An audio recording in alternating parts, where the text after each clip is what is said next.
Hier, dans le métro, il y avait une femme qui faisait la manche. Mais c'était pas une femme, c'était un monstre. Elle avait les genoux qui se pliaient à l'envers. Et elle marchait comme une araignée. C'est un couple qui vient de s'acheter un nouvel appartement à Paris et il se trouve que la femme, juste avant le moment où il devait emménager dans ce nouvel appartement, a eu un accident de voiture. Elle a eu un accident de voiture, donc elle a été dans le coma pendant plusieurs jours apparemment. Elle est restée assez longtemps en convalescence à l'hôpital. Elle revient retrouver son amie à Paris. Comme elle est dans cet état de fragilité qu'on peut avoir quand on a été malade ou qu'on est allé à l'hôpital et tout ça, elle est dans une sorte d'hypersensibilité et elle se met à faire une fixation sur cette histoire d'accident au Bangladesh. Moi j'avais été très choquée par cette histoire cet accident à Dhaka qui s'est passé le 24 avril 2013. Quelle est la force du théâtre par rapport à un documentaire qu'on verrait à la télévision? Quelle est la force du théâtre par rapport à un article qu'on pourrait lire dans le journal?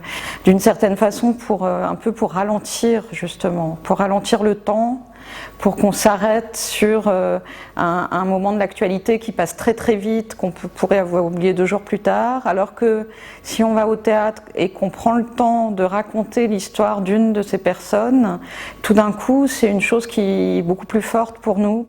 Hier, ça m'a sauté aux yeux. Tous ces panneaux sur les murs du métro, tout doit disparaître, promotion, moins 40, moins 50. En plus du problème de la mondialisation, qui est un peu l'arrière-fond de la pièce, ça raconte l'histoire aussi d'un couple qui essaye de se retrouver après un accident, un séjour à l'hôpital. On a à la fois la vie du couple, leur vie amoureuse, leur vie intime, et tout d'un coup c'est complètement déréglé et bouleversé par un événement historique et par ce système de la mondialisation sur lequel ils n'avaient pas tellement réfléchi avant et qui tout d'un coup ils s'aperçoivent que ça a un impact sur leur vie, sur leur existence quotidienne en fait. Je suis là, tu es là, on est là, c'est déjà énorme. Énorme, trop serré. Et on vivait sans savoir, c'est si fragile, si ténu. J'étouffe là, ici, j'étouffe. Et c'est dans ta tête, uniquement dans ta tête, elle te va parfaitement bien. Oui, mais non, allez. Il y a une troisième interprète, Anoucha Scherer, qui est danseuse et qui est spécialiste de la danse traditionnelle de l'Inde, le Bharatanatyam. Donc le spectacle aussi joue sur le mélange entre le théâtre et la danse. Et je travaille avec un chorégraphe qui s'appelle Jean-Marc Piquemal et on essaye de travailler avec Anoucha un peu à la frontière entre les codes de la danse traditionnelle indienne et on essaye de travailler à la frontière entre ça et la danse contemporaine en fait.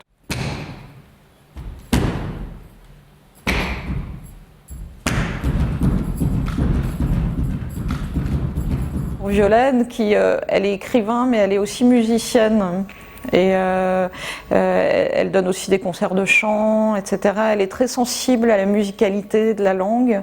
Et je pense que pour elle, c'était très important qu'à un moment, on entende vraiment le son du bengali, tel qu'on peut le parler là-bas. Voilà, en France, il y a vraiment très très peu de gens qui apprennent le bangladais. Enfin, c'est une langue, on ne sait rien dessus. Ça fait partie de la distance qu'on peut avoir aussi par rapport à ce genre d'accidents terribles. Invisible.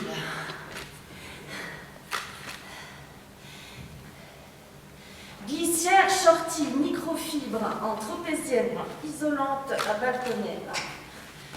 Avec Violaine, on s'est dit que le vêtement c'était un objet intéressant. Il y a une sorte de paradoxe entre un objet qui est à la fois le plus proche possible parce qu'il est près de notre corps et puis l'objet qui est en fait le plus lointain, qui vient vraiment de très très loin. L'industrie textile aujourd'hui est entièrement délocalisée très très loin de chez nous. Ça coûte rien pour des sommes dérisoires de production à l'autre bout du monde. Marinière, d'accord pour des